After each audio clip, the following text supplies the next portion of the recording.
surveilled at least 4 local ICE facilities and posted diagrams of the buildings online, meaning nothing but bad, accompanied by photos of specific ICE agents that they're targeting, one in particular who's a top person and a great patriot. In July, approximately a dozen Antifa-aligned militants stormed the ICE facility in Texas and then lured officers out of the building before firing dozens of rounds at police. They were crazy, frankly, shooting one Texas officer in the neck. And in Portland, Oregon, Antifa thugs have repeatedly attacked our officers and laid siege to federal property in an attempt to violently stop the execution of federal law. Everything we're doing is very lawful. What they're doing is not lawful. And what the governor and the mayor of, as an example, you could say of Portland, and you could say certainly of Chicago, it's not lawful what they're doing. They have to be very careful. In addition, 2 weeks ago, a radical left terrorist in Dallas conducted a sniper attack on a local ICE facility, killing 2 people and leaving behind a note that read, "Hopefully this will give ICE agents some real terror." That's bad. This attack came the very same month that Charlie Kirk was assassinated by a far-left extremist who inscribed the words, "Hey, fascist, catch," meaning catch the bullet, onto the bullet shelf itself. The epidemic of left-wing violence and Antifa-inspired terror has been escalating for nearly a decade. At universities, Antifa has organized riotous mobs to... And that we are hoping that as we go after her, interview her, and prosecute her, we will get more and more information about the network and how we can root them out and eliminate them from the existence of American society. Hello, everyone. Welcome to another episode of The Dugout. I've spent all morning reading about fascism, anti-fascism, watching this roundtable. It's exhausting. But that's what we're going to talk about today. And we have my co-host, and we also have a guest. If you want to introduce yourself, however you choose. I'm Habib. I'm a podcaster and content creator. And I'm not a fascist, but I know a lot about them. So I feel like I can help. Hell yeah. And today we're going to be talking about a few things, but mainly the current kind of state of repression, what the U.S. government is trying to do in terms of designating anti-fascism as potentially a domestic terrorist organization. Because that would give them a lot more power, because there's a lot more to do, which we'll talk about that later on, because I did some more research, because when I heard that, my ears perked. But as you were saying? And we'll also be digging in a little bit to the October 8th roundtable that happened at the White House, all about anti-fascism, with a variety of political actors, figures, from folks from Turning Point USA to journalists and other fucking weirdos. But I guess to open, what would folks describe as the elements in this current era of fascism? What have you noticed? What's been on your mind lately? I feel like it's leaning really heavy, and this is what's most accessible to me, on like patriarchal elements and like really misogynist elements of our society. And it seems to be like where a lot of like the right-wing solidarity comes from. Like we're looking at a chart that folks have been passing around, networking and like power mapping out some of the actors and influences that we see in like right-wing media spaces and political spaces. And I don't know, when I think from incels to school shooters to Order of Nine Angles to like Schumer to like Trump to Miller, all these different political actors kind of have that basis. And then I feel like it's accessible in the point that when I talk to my family and my coworkers, it's still like a topic of conversation that we all, at least some of the people around me, either have like an opinion or a reaction to talking about patriarchy. So I feel like it's still an inroad around like founding an analysis based on something. Because I feel like fascism is really also like basing this aesthetic, and it's not going to change any real class or material positions for people who are struggling right now. But that's the basis of a lot of like on the ground movement and disillusionment. So I don't know, same old kind of, but it's not completely new is the issue. It's just extremely powerful and bludgeoning in this moment. It's taking on a new form for sure. I mean, one thing that was particularly, I guess, just apparent to me was the vitriol for mainstream or liberal or generally anti-Trump or Trump critical media, like the different jabs that Trump would make while looking towards the section of the room that we don't see on camera, but we assume it's the journalist section. The different journalists, or I'll put journalists in quotation marks, because some of those people, I'm like, is having a following the same thing as being a journalist? Is Some of them call themselves influencers. so yeah, and it's like that distinction And is some of them there are too, citizen but journalists, some of them are high-paid researchers. vitriol being so on display, I don't know. I guess something about that feels particularly sinister to me, and to be antagonistic towards like journalists that are in the room. And of course, it's a continuation of what we've already seen, but I find that to be just like very. I don't know. Maybe when I watch that, I'm just like, it's just rude. I don't know. And I'm like, of course, I'm like, would I be nice to a fucking alt right or white supremacist journalist? Like, I'm speaking to like the division, but It's like, would I be nice to CNN? Would I be nice to any of this? I don't know. They have a particular framing. There's something that they said in the mid or near the end of it, where one dude complains that he's only been reached out to by Fox News, and the only one in the media pit that's reached out to him, even though his clips go viral. And then Trump says, "Oh, they don't believe in star power. They don't believe in star power," and like that's kind of like their barometer in some way from that approach to what should be newsworthy.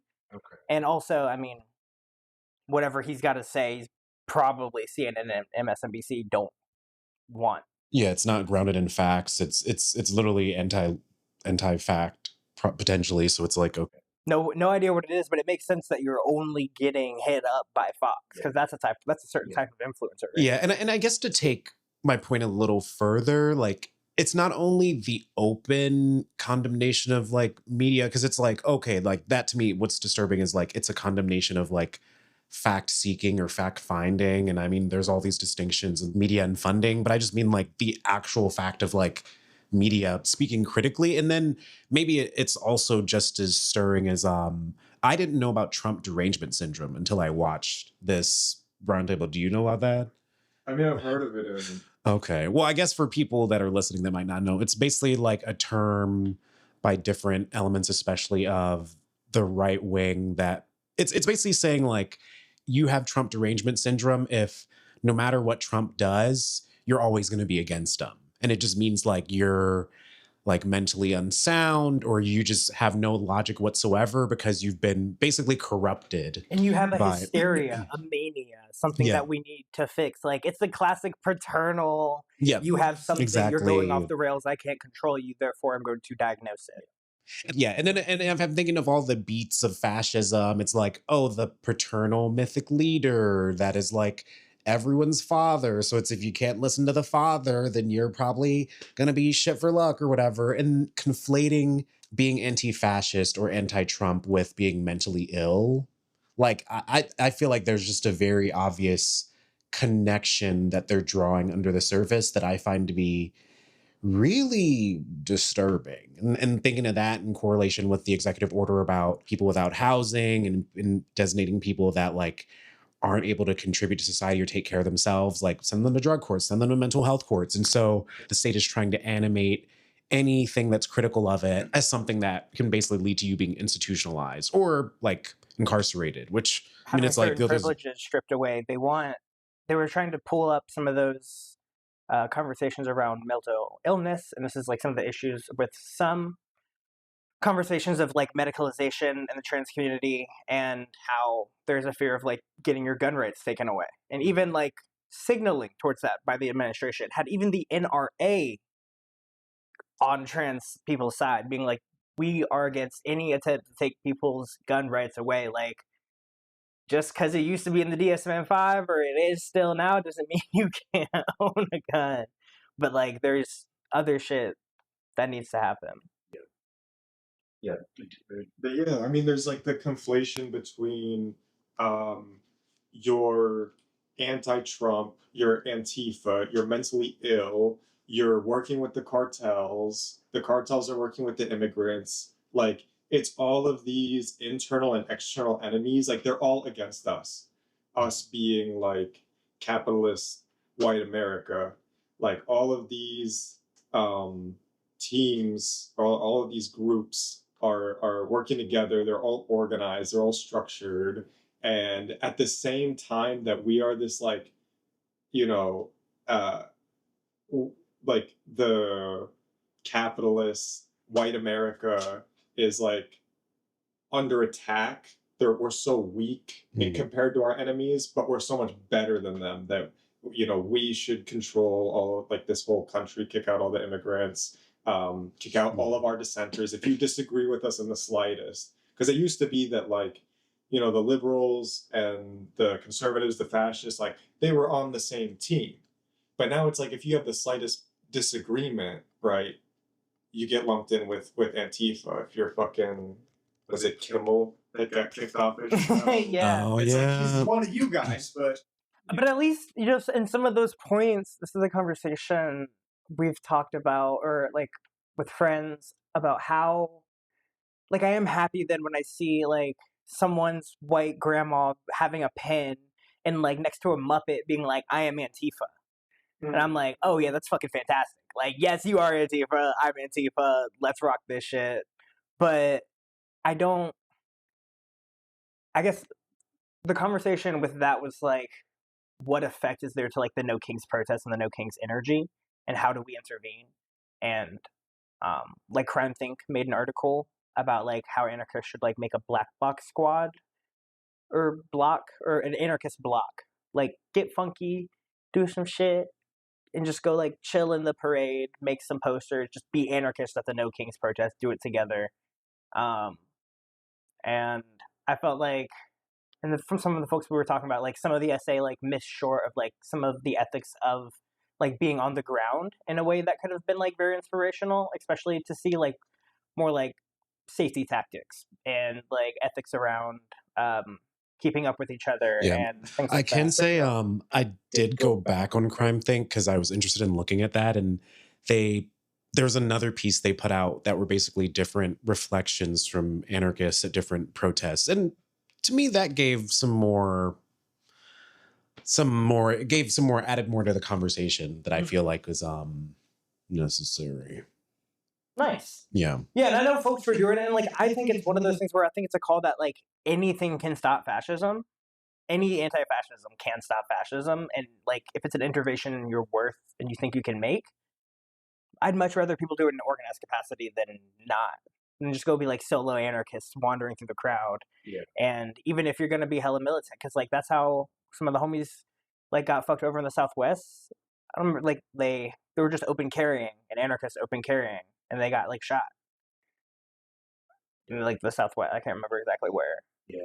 What do y'all make of the emphasis throughout the roundtable and like in the executive order about designating Antifa as like a domestic whatever? Like, I think it's interesting that they're so fixated on the fact that it's decentralized, but like simultaneously kind of to what you were saying about also like, oh, the immigrants are coming in, the immigrants are tied to the cartel. So it's both, they're simultaneously saying that it's decentralized and autonomous, and also that it's tied to these terroristic structures or institutions. And maybe I'm asking that because I think it's interesting that they're calling something that is relatively amorphous a terrorist threat, and then also trying to redefine what that threat is by saying it's the liberals, it's these bail funds, it's the something being decentralized is then the manufactured consent for like mass surveillance and repression. And I'm like, it kind of, something about that doesn't make sense to me. In September 22nd, President Trump put out a designation, executive order, just saying, I'm designating Antifa a domestic terrorist organization, which there's not a lot of ways to do that very easily. So we just kind of like, it's a really short thing where you're just like telling agencies, just kind of treat them like that. Work together with like your joint task force. Even that idea, like Marjorie Taylor Greene, I see put in something as late as an action of January of this year about designating certain members of Antifa as a domestic terrorist organization and designating Antifa as one. If they do the foreign, which Miller was like, yeah, we can do it. I mean, there's definitely anti-fascist Antifa people that are in Europe and in other places. Andy knows that I got a fucking list. Of course he does. Like it ups like their financial capacity, like with asset freezing, so they can just like completely use the Department of Treasury to freeze your banks completely. So like transactions will be prohibited, illegal for any U.S. person to engage in a transaction with the organization. And then like foreign financial institutions can face sanctions for knowingly transacting. So like banks, so you probably just like lose access to your bank if it was in another country. For immigration stuff too, like there's visa denials. Like foreign terrorist organization members or representatives or people who can be thought to be given material support, which I'll go into material support more later on, can be barred from entering the United States. Even deported non-citizens, people who don't have their citizenship yet, may subject to deportation, and then just like being inadmissible. And then also now federal law permits more denaturalization of individuals who were members of or affiliated with a terrorist organization within 5 years immediately following naturalization. So once Antifa receives FTO designation, any naturalized citizens who attend a counter-protest, donated to a legal defense fund, express support for anti-fascist principles during their first 5 years as a citizen could face citizenship revocation proceedings. And this is what I was talking about earlier too with, this is a link that we can put in the show notes as well. I have it. Which is this like memorandum to the Department of Justice, which explains like what they're going to be their civil division enforcement priorities are. And one of them's like combating discriminatory practices, ending anti-Semitism, protecting women and children, ending sanctuary jurisdictions. And number 5 is prioritizing denaturalizations. Just to give a bit of an update on like where they are, like ideology wise and movement wise there. And then like you got the Department of Homeland Security straight up tweeting re-immigration. And that's like an old European far right proposal of ethnic cleansing via mass deportations of non-white immigrants and their descendants, sometimes even including those like still born there with local citizenship in their place. But they also want them specifically to go like back to their place of like racial origin. Like that's also a thing. It's like we were doing this with you as like racial separatists and better, like Liberia, Garveyites, and like this is why it's scary to hear even people like is it Killer Mike and Charlemagne talking about Garvey and how like these are the black idols that we need to like still be looking to. And I'm like, this nigga said I am the first fascist. Like what are we talking about? But either way, what is providing material support for something like that? It's really kind of broadly defined. It includes like services, funds, expert advice, or assistance. And this is something that people get fucked around with in cartels in the US. And like if you paid a bribe once, or like it was your neighbor and like you picked up their mail one time, and they can fact check that. Or like you get a call from someone while they're in jail, just a friend, and they say, hey, can you go pick up my zines? And then you go move their zines, like what happened to the homies down in Texas. So I think, so material support, like it becomes a federal crime punishable by up to 20 years in prison or life if the support results in death. The statutory definition of material support is intentionally expansive and includes providing, quote, currency or monetary instruments, financial services, lodging, training, expert advice or assistance, safe houses, false documentation, communication equipment, facilities, weapons, personnel, and transportation. Only medicine and religious materials are explicitly exempt. And this is just FYI. And the Supreme Court decision and Holder v. Humanitarian Law Project clarified that even speech intended to promote peaceful conflict resolution may constitute material support if provided to a designated organization. And this is something that happened too with, like, I think it's like the Holy Land case, the Holy Land 5, where they were like, Hamas should peacefully negotiate with this or whatever, and they were doing things, and boom, like a whole Palestinian civil network was the whole bludgeoning of the state. And like we're seeing what they're doing to Venezuelans and Colombians, and like invading and taking over more of like Barigua. Like it's what this is, you know, the expansion of this and what's happening. But the way you were talking about their intelligence gathering now, so this is also something that gets increased scrutiny, because now like there's just like more law enforcement actions and other agencies and governments that can do this. And there is like an international fascist wave that we were fighting, that their governments will happily comply to give up their anarchists and give up their communists and give up their liberals and give up their grandmas and give up their school teachers. They don't care. AI can teach your children now. Doesn't matter if page 2 don't look like page 5 in the children's book. They'll learn eventually. One other thing though is that it would put it into one of America's most sophisticated surveillance infrastructure. Like the Foreign Intelligence Surveillance Act, FISA. The government can conduct electronic surveillance of agents of foreign powers, including groups engaged in international terrorism. So the foreign power would be Antifa. And once Antifa is designated FCO, anyone deemed an agent of this foreign power becomes eligible for FISA surveillance, including American citizens, though with some stricter standards. But, I mean, FISA surveillance standards are way different than domestic criminal investigations, and federal officers only need to demonstrate probable cause that, quote, the target of the surveillance is a foreign power or an agent of a foreign power, and that, quote, a significant purpose, quote, is obtaining, quote, foreign intelligence information, end quote. The standard does not require demonstration that criminal activity is planned or imminent as well. So yeah, like the net just gets so much wider. And this is really like just to isolate people, cut off access to resources, make it harder for groups to carry out anti-fascist activity and like pro-social, pro-democratic activity as well, because they're so highly linked.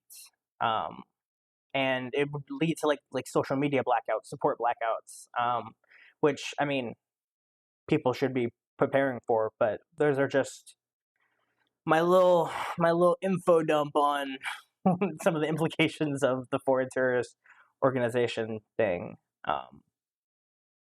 Because even the domestic terrorism one, the people were asking him, hey, what's going to be different? What's going to be different? And he's like, hey, we're already going after the leftists. Like, we're just saying what we're doing.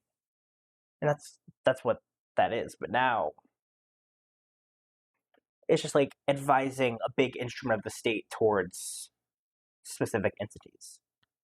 It brings me back to like the Patriot Act and sort of like where the whole Department of Homeland Security and ICE started was this fear mongering over 9/11, and they used that fear mongering. They used the terrorism word, which is just a word that can be applied to any political enemy that's using violence in any capacity, right? It's, you know, virtually lost its meaning.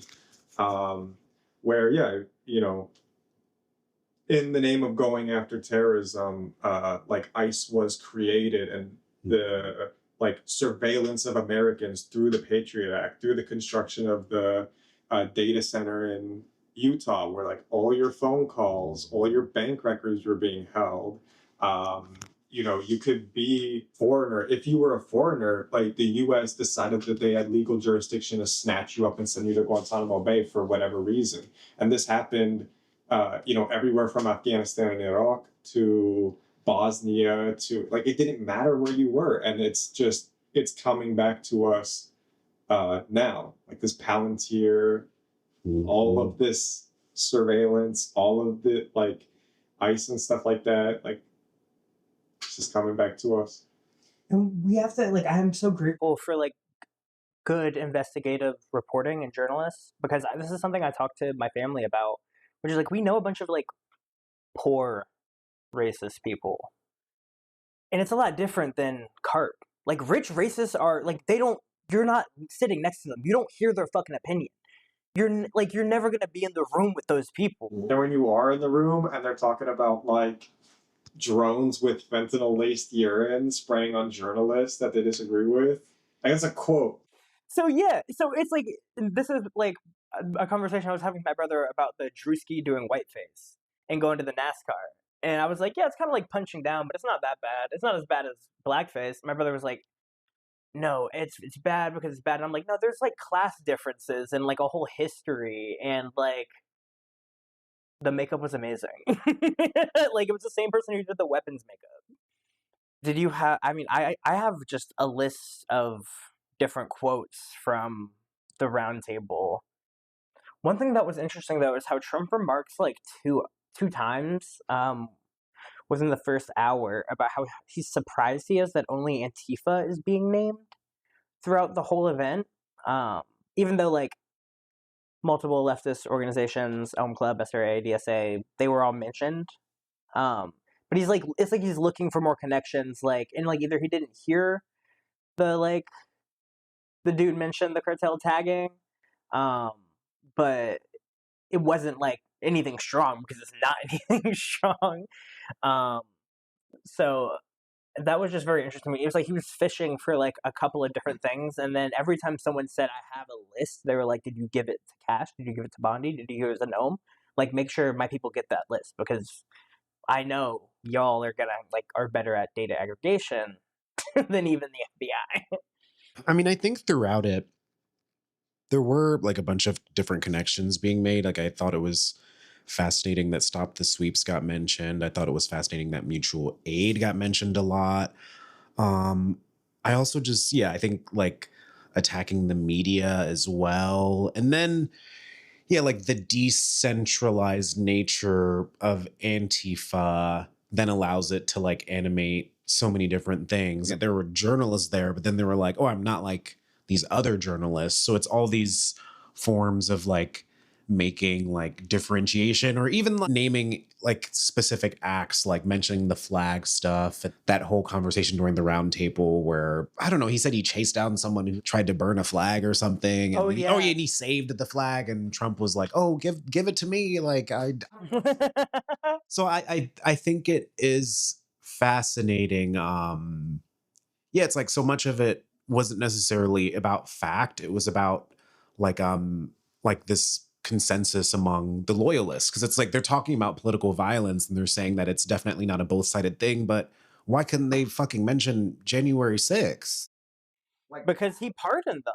Because they did nothing wrong. Can we have the full conversation in the same room, or I don't know? And that's not the intention, because that roundtable is specifically propaganda. But I think it's fascinating when they get to endlessly define violence and anything that they name as law and order. Like no mention of all of the egregious like different levels of abuse that ICE is like doing in public, even more like them masking up to have next to, and I don't know. And then they also literally name like, oh yeah, Antifa thinks that the ICE are the Gestapo. But I'm like, Kind of are. the ways that they're using narrative and speaking to things are all really fascinating to me. And I was like trying to like read more about philosophical fallacies and other things earlier. And I just found it so narratively driven. These anti-fascists can run wild because the Dems are weak or they're way too liberal. And that's why we have so many immigrants, and the immigrants are bringing the drugs, and we don't have any, we don't go after these foreign entities enough. So that's why they're here. And it's like, that's all a pretty smooth and very passionate narrative. And it's like it is like this Department of Homeland shit is really getting to me too, because I'm like, it's the Department of Homeland. He literally calls one of the mayors a slow IQ mayor.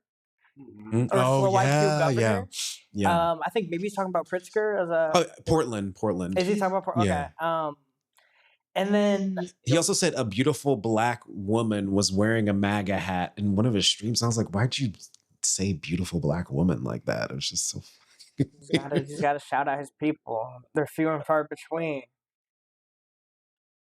No, but I think like that's like a part of their image of like we're doing this just for America, and it is this American identity project, and that project has so many cultural and colonial issues from every fucking side. I'm very detached from that cultural project personally, but its influence is still there and it's around me and it's what I live inside. So I think it's what else, like the way that he's using, I mean, specifically, what scares me about the lack of mainstream media with this is like what's been happening in Memphis and just like the lack of media coverage around it, just because like there is like a lot of, I feel like the news cycle is still in this thing of focusing on what Trump is doing and what his focus is. Um, and by doing that, they're just talking still about like what he's talking about and reacting to him instead of doing like what I see from other like anti-fascist investigative researchers of like finding connections with like something that's happening or something that can change and being like who is influencing it, how is it being influenced and what needs to change for that to like not be happening in this fucked up way. Um, there is one thing that like to all the researchers out there, you know, if you ever do this research, I'm probably gonna try to, but no mentioned that a San Diego County and quote unquote Antifa cell got broke up last 2024 in California. And I'm curious what the tactics were there. One, do people need support? Because I didn't hear about this. Like, so like what is the kind of thing? I mean, it is all the way on the west side, but those are the kind of things where the state is a working. And even like it's not only the feds that are against these kind of movements and using these moments to seize the moments. One thing that was crazy to me was that one of the dudes from like the Government Accountability Institute um, call it the protest industrial complex, and they call it Riot Incorporated. And like the network of NGOs, and of course they're like Soros, but it's not just Soros, the Open Society, it's other funding networks and blah blah blah. And they talk about like it has PR division, marketing divisions, a well-funded legal division, and all these boots on the ground, back on the streets as quickly as possible. And they identified like just like all this aggregation, and all this like right-wing think tanks are like coalescing and also like decentralizing themselves, because I think like Heritage Foundation has like started sparsing out more of its money to different projects just because like name recognition got a little iffy during the presidential election, so they got to spread their influence out under different names. And that in that they also mentioned like Cop City and like how much of like state or federal money or like money that they see running through those kind of things and like pitching them all together with like Antifa, John Brown Club. Specifically, they mentioned of Elm Fork too, and like the SRA. And yeah, he's just like go after it all for rioting and in furtherance of rioting and material support for rioting. And the real way to do all that easily is to have them as a foreign terrorist organization. Yeah, and I just spent a little bit reading about the San Diego stuff that's mentioned, and it's basically about in 2021 in San Diego, a bunch of pro-Trump people did a march, and then a bunch of counter protesters were there, and then a street fight ended up happening, and a number of people were arrested, and two of them were like picked out by the prosecution as self-described anti-fascist Antifa members who traveled from Pacific Beach to Los Angeles. And basically, I don't know, it's interesting because they're like, oh yeah, their conspiracy is the fact that they used Signal in this kind of committed way. And quote, your use of Signal is far beyond my comprehension. I don't understand what you guys are talking about, Goldstein said. But the ability of people to form affinity groups and the ability to erase context so quickly is troublesome, he added. And so it's interesting. Affinity groups are troublesome? And so it's I don't know. I find that interesting because it's both saying like if you identify as something, then you're obviously the enemy, but also if you exhibit certain modes of behavior, you are also of the enemy. Because like, what do you have to hide in order to be using Signal? I think is what they're saying, which is fascinating. Yeah, and it's one of those things that I just feel as like someone who really cares about privacy. Fuck you. Fuck you. I have my right to not raw dog the fucking internet. I don't know. I think we all deserve that opportunity. It's kind of spicy out there. We live in a world of exploitation. It's very prioritized.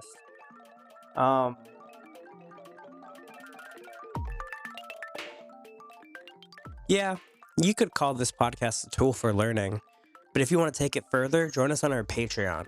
By supporting us, you'll gain access to exclusive reading episodes where we unpack key texts and ideas, plus early access to interviews with inspiring thinkers. Your contribution helps us make these resources more accessible and impactful. Visit the patreon.com/thedugoutpod to support this work. Now get back into it.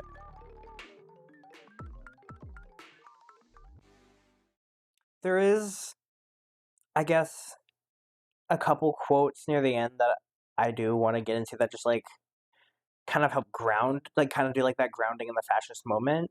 It's just like this sentiment that like, is like the normalization of like Americans are fine with like the strong border activity, and that's because like even back to Obama, Bush, every like president of this fucking colonial project has had like really inhumane border policies, and in step with the rest of like the world shaped by nation state needs and the dispositions of just trying to maintain that and using it as training grounds for your military, which is always what borders have been for if you have like a functioning armed consistent military, and that as an influence and a disposition on like the racial politics, and like real leftist policy has never been that explored in the US like that.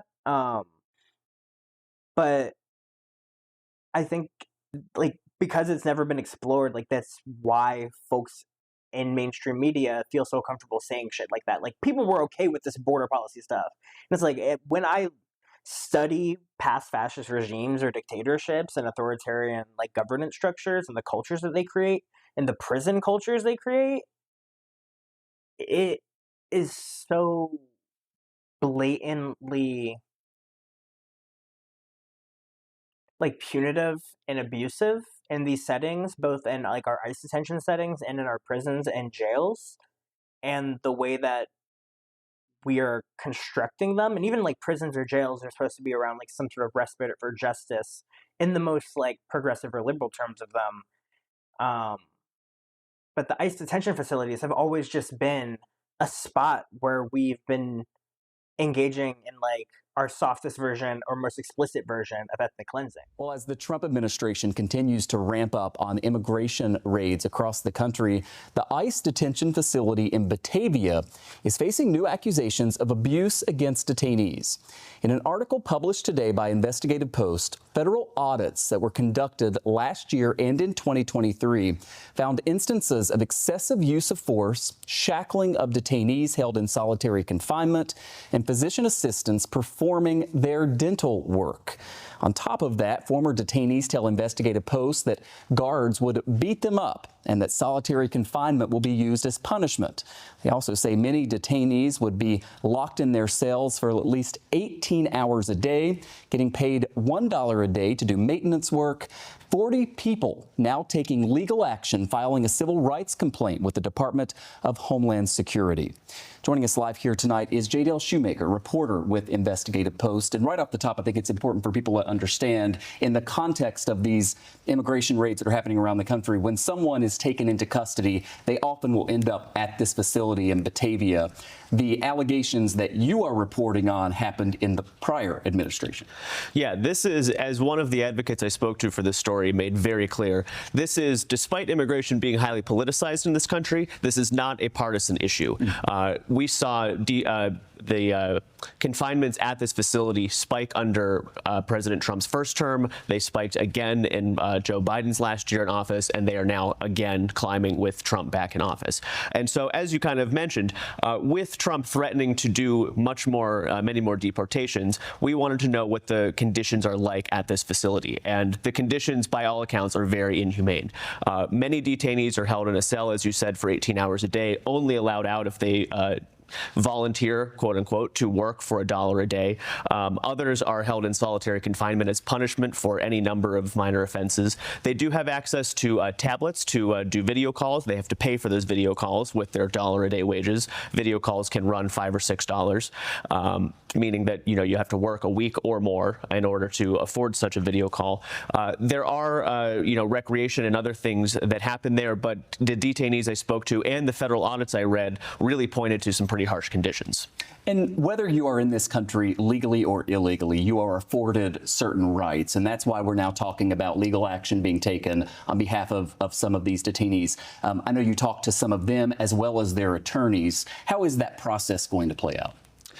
So the key point here is that if you're in the Batavia facility, you are most likely being processed for deportation. Some of the people being processed are former criminals. They have spent either federal or they've spent prison sentences in state or federal prison. The key point there is that they have served their sentences. They have presumably paid their debt to society, and they are just waiting to basically get put on a bus or put on a plane and leave. Other people are the subject of raids. However, despite how they end up there, they are describing conditions that are similar to the maximum security prisons in this country. Restrictions on freedom, the use of solitary, the frequent beatings by guards is what some detainees. I feel like it doesn't make sense for people to say that, but I can understand people's point of view when they say that, for the same way that people don't know how people can be like super politically active and not vote. And I'm like, you think the third of America that didn't vote isn't politically active? I can guarantee you at least another third of that is people who are really moving some shit. Like, that's the real numbers I'm interested in. I wanted to also touch on the point of the relationship between this regime and previous fascist regimes and also current fascist regimes. We not only in the midst of seeing anti-fascism conflated with terrorism, that kind of makes you think, even if you're not an anti-fascist, even if you're not super political, even if you're not an anarchist, you see that and you go, okay, you're calling the anti-fascist terrorist, maybe you're a fascist. And you look at yes, that's what I keep thinking. It seems so obvious. And then they're talking about during the roundtable, they're making a comparison between Antifa popped up during the Weimar Republic, and all of this all these group chats coming out where they're talking about praising Hitler, and they're these Nazi tattoos that we keep seeing, these Kafir tattoos and Crusader tattoos that we see on hegsets. A Turning Point USA member just got his ass beat by anti-fascists because he was a literal was on video being yeah, I'm a racist. We need to do what we did back in Liberia. We need to re-immigrate. That's the policies that Turning Point, all of them are churning out. And his roommates heard him say that, and well, he doesn't have those same roommates anymore. Right. And this whole also the narrative of that anti-fascists are getting funding from whatever foreign enemy, whether they want to say it's Russia or whether they want to say it's the cartels. Yeah. It's sort of this thing that we were talking about earlier. Yeah, and to your point, I just want to read a quote really quick. They say, in it, there's a quote where someone says, these are the ways that Antifa, the John Brown Club of Elm Fork, which had links to that attack on the ICE facility, the Socialist Rifle Association, and just because they don't have LLCs or EIN numbers doesn't mean they can't get paid. So yeah, just speaking to... Yeah. No, yeah. They're essentially making these groups out to be these funded organizations from our enemies, right? Our quote unquote enemies. And there's a direct line from the socialists and communists in Germany before the rise of Nazi Germany, and that like conflation between them saying like, oh, it's Jews paying for these like communists paying for these socialists, like this arson attack was, you know, under a socialist banner, but it was the Jews that funded it.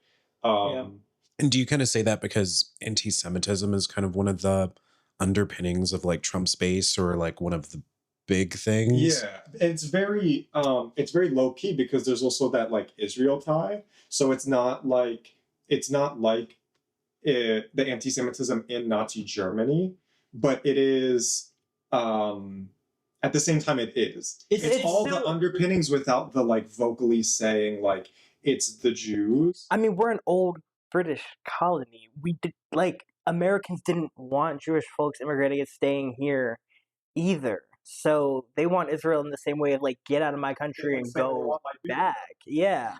Like in that like racial purity separatist, like get out of here. Or I think about like the abolitionists that were just like, we want to end slavery, but we don't want these Negroes here after. I'd be like, And that's what Garvey was turning on, like the going back to Africa, the like hoping to start the like journey to colonize Liberia. Yeah, I mean that's why like Liberia didn't have an indigenous president until like 20, maybe 40 years ago, but I think it was like 20 years ago. It was all Black Americans.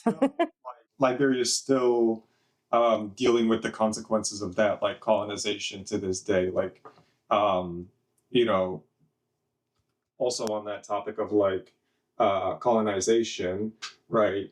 We do have to remember that like this, like fascism is not new here. Like we're built on the back of slavery and indigenous genocide. That indigenous genocide, as we were talking about earlier, led to or inspired the indigenous genocide in Namibia that the German Empire was responsible for, the Herero and Nama genocide, which then inspired the genocide of Jews and Eastern Europeans, like the Holocaust that the Nazis perpetrated, which is now again inspiring what's going on here in the US. It's inspiring what's going on in Israel and Kashmir and Hungary. Yeah. All these fascist regimes that seem to have that seem to all be buddy Malay, getting like this Palantir, or I think it was not Palantir, Sam Altman, is he ChatGPT? oh, They got like a big like data center out in the middle of Argentina now. The collaboration doing for those, with, like, those the freedom cities. For those, it's like the ambitions of company towns. OpenAI Sur Energy Way's $25 billion Argentina data project center. Yeah. Wow. And like all of these like mega prisons that were popping up around El Salvador, that are now being used by the Americans as well, because they have this like fascist solidarity almost. Yeah, I think that's also the part of like the roundtable and thinking of like all of the narratives that they're presenting, because so much of what they're speaking to, demanding, is about like invasion and crime and law and order and who's lying about what. But to your point, it's like when we think about like capitalism and the tech element and surveillance and how so much of this is like literally tied to war, it is interesting that the roundtable involves so much passion, but I don't know, but it is, some of it is there, because it's like they're kind of trying to talk around some of the militarism. But yeah, I wrote down a quote where I can't remember who exactly said it. Maybe it was Pam Bondi, but quote, "Fighting crime is more than getting bad guys off the streets. It's breaking down the organization brick by brick, just like we did with the cartels." So I don't know. I just find that interesting. Like we are dealing with this like authoritarian racist fucking like, going off the point of fascism tends to always be very connected to a colonial project or a failed revolution, and therefore maybe also some anti-colonial projects or an ongoing revolution. You know, who's to say the future? The like freedom cities that is like a concept proposed by Donald Trump of like master plan cities on federal land in the US. There's been some movement on it, at least up to like April, of like highlighting different areas and different studies for like a lot of like deregulation and like libertarian and conservative think tanks are Cities free of regulation? Is that what you're saying? yeah, and then like they want to be a part of the new baby boom and providing baby bonuses and encouraging family formations and kind of in Hashtag this like abundance. more paternal, and they want to like replace all buildings, like they want this neoclassical architecture from like mid 18th century Italy and France and Germany. You know what I mean? So maybe Catch a drift. And that reminded me of Trump building the Arc de Trump. Now, like as like something for the 250th. have you heard about that? No. And like, did you know that the White House, yeah. Mar-a-Lago- There's like sketches of it. Is this the ballroom? No, that's in the works, but he also wants to do an Arc de Trump that he announced and showed sketches of at a recent fundraising White House dinner. It's basically like the Arc de whatever in France and Paris, like that monument that's like, it's basically like a giant massive arch that's like outside, and it's like one of Paris's like the most well-known monuments, but Trump wants to make an American version. And Trump is that kind of like governance style, kind of want to be Louis the fucking 14th style dude, because he made he added the Louis the 14th style ballroom into the Mar-a-Lago, which is a direct replica of the Hall of Mirrors in Versailles in France. Like, and then the way he talks about DC is also very like Versailles, in an interesting way. I don't know. It's like the history is history, but it's like, oh my god, why are we here? But that's why I see from some historians, especially like liberal historians, who like being sucked in the American academic sphere are just like really into like king and king history, can have like they're just doing like no kings protests because they're like that's what America is. We just said no king, and I'm like, that's all you want. I want more than no king. I think we actually need a democratic confederation. Said about these no kings protests not having that many Palestinian flags. And there are Palestinian blocks now, like people who go and we're the kufayas in the blocks because they're like, we need to be here, and the organizers aren't going to put us, they're not going to let us. Right. Which is, I think, where some of the anarchists got the idea to do so, like do the anarchist block and just like be a loud anarchist there and like go support and like be there. But I do think it's like, it is concerning that I don't think that this amount of like support for no kings that is like coming from liberals or like people who just voted for Kamala had no problem with the genocide in Palestine. Really, like they're just getting into politics now. I'm not saying this stuff to like, just shame them because they're coming from a place of ignorance, but like how do we show these people like, hey, you can't just parade and expect these people to change. Like they will shoot at you with tear gas and rubber bullets and even live ammunition. Which is why I think they don't parade every day. Yeah. It's not rain or shine. It's just shine. Yeah, it's once every 3 months. And like I think some of the goal is to like we all come out, network, do your thing. We all hate this thing. Cool. Go back, organize, do your thing. But like, one of the things is like, who is organizing right now? Is it going to like be AOC at the front of the Anti-Fascist United Front or Popular Front? Is it going to be Gavin Newsom? Is it going to be Graham Planter? Is it going to be Graham Planter? Ezra Klein. I mean, is the squad going to pull up? And I mean, they're doing their thing. Like they're like social democracy will always try to fight fascism in some way. Will also co-opt people into like the American righteousness and like the American like real morality. And that's why like they can lean into the No Kings protest. And I think anarchists can too. And like, yeah, they have like with the No Kings, No Masters is like what anarchists like put on their things. Of the slogan. Yeah, there's like, because like it's the No Kings is like very similar to like a lot of other anarchist slogans. So they're just like, yeah, just put it in with a bunch of other slogans and go down. Oh, are these No Kings, no organizers? I mean, I've heard that before, but I think yeah. But I do think that like it is an opportunity where they are being very explicitly fascist, that we can use that to like expose how, that's how these institutions are set up to function. This has been like, you can look back at, like I said, it goes back to the Patriot Act with Bush, but even before that, like, name a president and I'll give you 100 war crimes. Yeah. I think to your question about like for the people that maybe are more moved or radicalized by especially what ICE is doing right now, because I'm mainly thinking of like, I tried to read like one or two articles where people from No Kings were interviewed and I really cringed because a lot like the quotes that I read was just like, I'm from Portland and them being in my city was fucked up. And so that's why I came to this protest. I'm like, you didn't care about the other things. And so reading that and not responding or being condescending, I think there are opportunities. Like, I think if there's the electoral kind of approach, it's like, is this a moment where we demand more presence or antagonism from the Democratic Party? Is it where like the certain group of people that want to do another option or go like, I don't know, like socialist or independent, like, is that plausible? Is that like a portion of the people? I also think about yeah, like, are there people that can be pulled away from that space that might be interested in like militant direct action? Like, how can those formations show up and be legible? Or, and I guess I just think of the simple question of like, when do I hang out with a lot of liberals or people I consider to be liberals? Like, is that something I can bring into my life? How can I be strategic about that?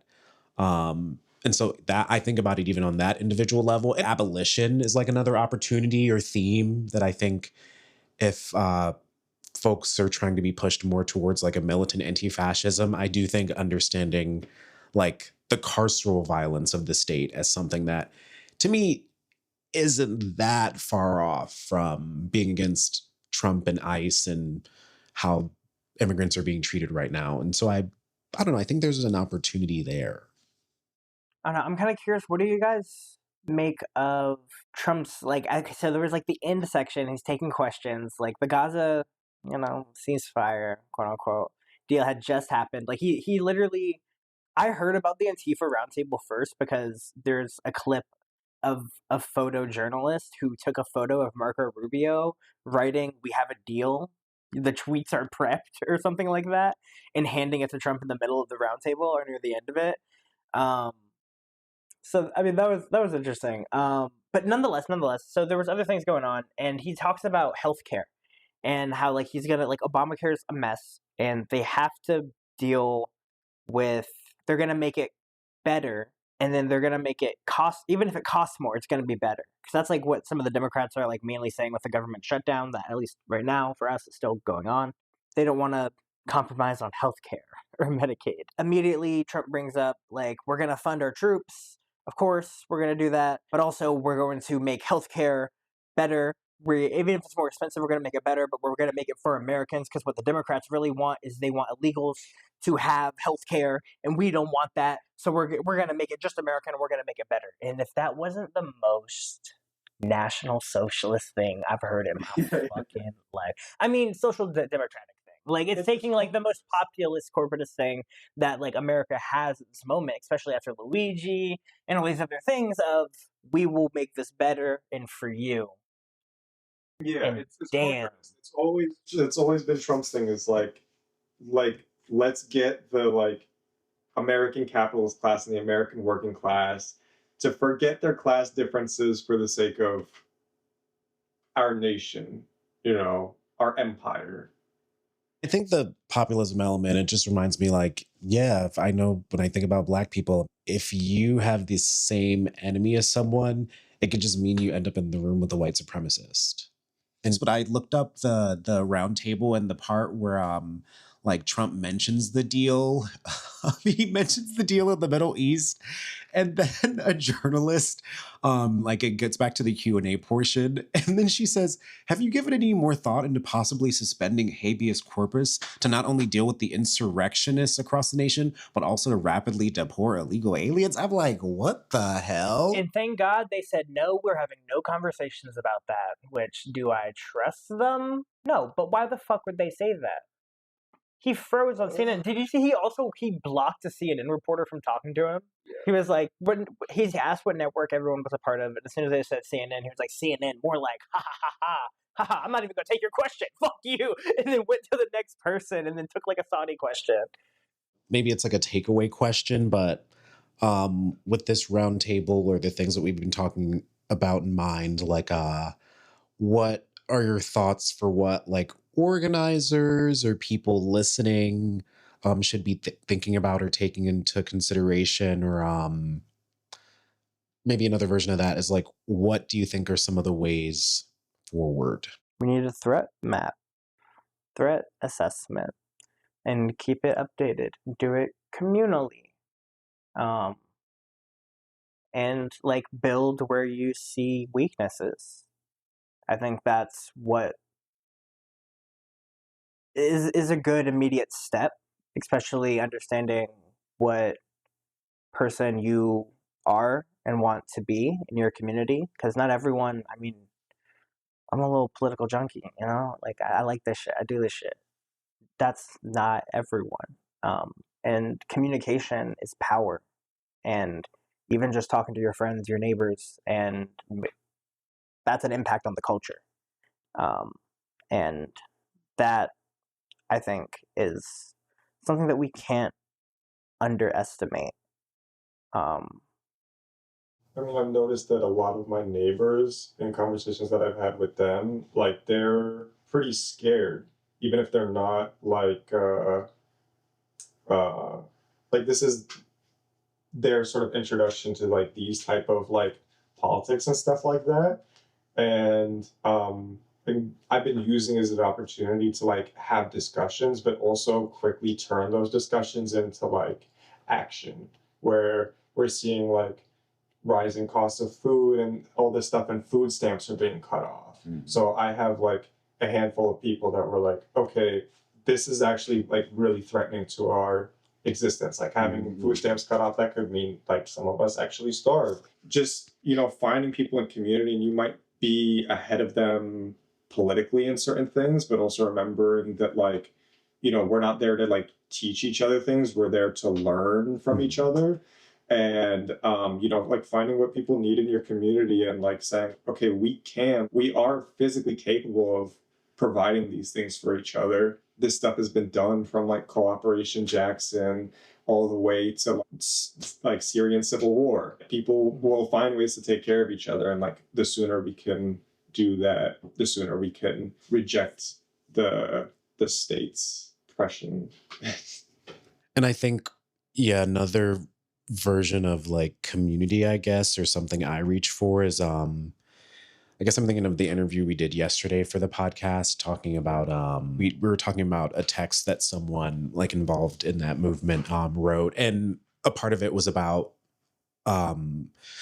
being resolved in like a certain revolutionary certainty. So like we will win, we have to win, and a part of that for me is knowing that like my people, so many other people and their history, like it's about anti-fascism. Like the reason that we're here, that we can have some of these conversations, that some of these ideas have been synthesized, is that the better parts of our world are the products of people fighting this shit in the past. And that doesn't mean that this is it's not like we aren't reaching new conditions, but it's like it's a part of a continuum. And that's something that really helps me. And I also just think being grounded in what I understand, what is coming to be, and to everyone's point, I think I've been thinking a lot about community in a lot of different ways, and how to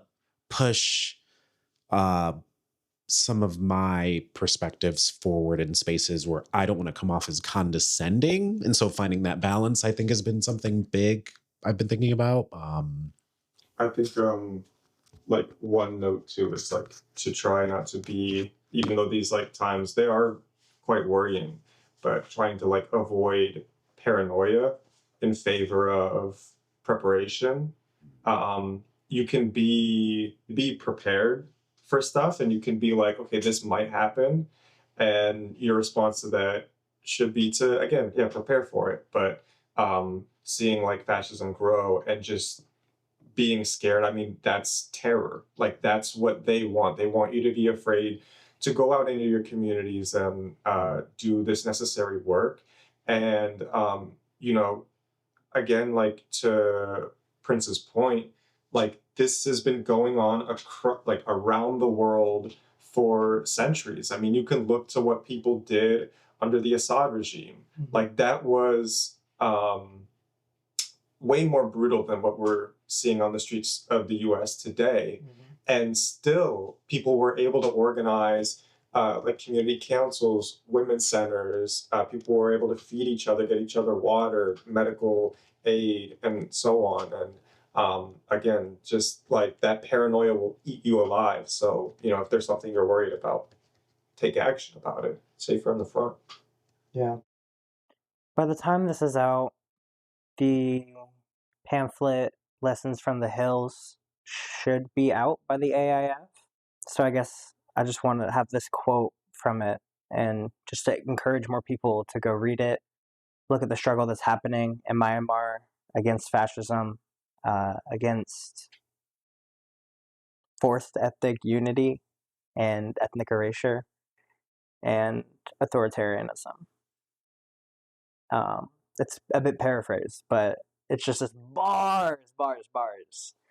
She said, quote, "This old fire has a name, one I still have yet to learn. It is a fire not my own. In my outstretched veins, it begs me not to wait. Among my sisters, I am not frightened. In sacrifice and the song of arms, we feed the flame for one another. In aggregate, we shape a worthy target. And I hope, and I am certain, that this will be worth it."